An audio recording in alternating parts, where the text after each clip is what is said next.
Let's talk about something you probably see every single day, but never really look at. I mean, it's one of the most common and, honestly, one of the most powerful pages on the entire internet. So today, we're going to deconstruct it. We're breaking down the anatomy of this digital doorway.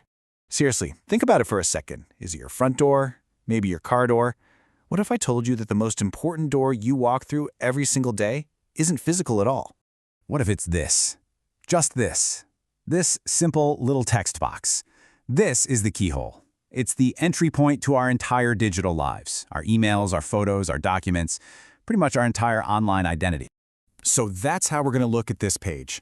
Not as some boring form you have to fill out, but as a digital doorway. Because that's exactly what it is. It is the single most important entrance to our online world. So what do we mean by a digital doorway? Well, it's the main entry point to everything that makes you, you online. All your data, your conversations, your identity. And it's all secured and managed by one single company. Everything that makes up your digital self is sitting right behind this door, inside your Google account. Okay, so every doorway needs a key, right? So let's take a look at how we forge our own digital key to get this door unlocked. This is all about how we prove who we are in this vast digital space. The page gives us a really specific instruction. Use your Google account. Just think about that for a second. It's so simple. It's not asking for just any old key. It wants your one, specific master key that unlocks this whole universe. And how do we actually present that key? We've got two options, email or phone. And this right here shows you just how much our digital identity has evolved. You know, email is the classic, the traditional digital address. But your phone number, well, that's a direct line to a device that's almost always physically with you.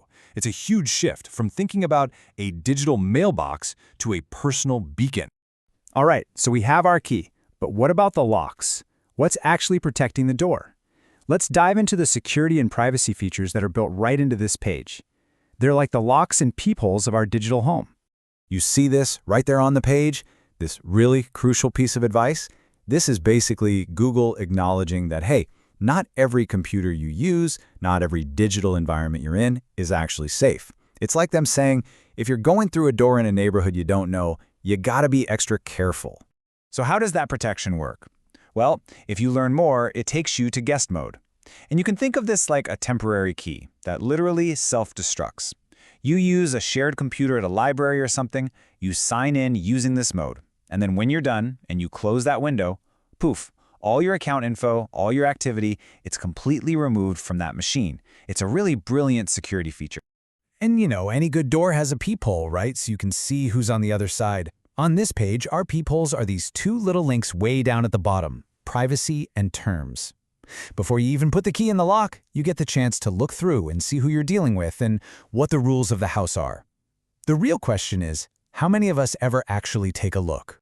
But what happens when you lose your key? Because we're human, right? We forget things all the time. A well-designed doorway has to have a plan for that. So let's look at the safety nets that are built right in. Now check this out. There aren't a dozen confusing links. There are just two. Two clear, simple paths to follow when you're stuck. And that is not an accident. That is a deliberate design choice meant to reduce your panic and just guide you forward when things go wrong. And these two options are for very different problems. Forgot email? That's for when you've lost your key completely. You don't even remember your main identifier. But help is more general. That's for when the lock itself seems jammed or something's just not working with the door mechanism. It's a really thoughtful distinction. And finally, let's talk about the price of admission.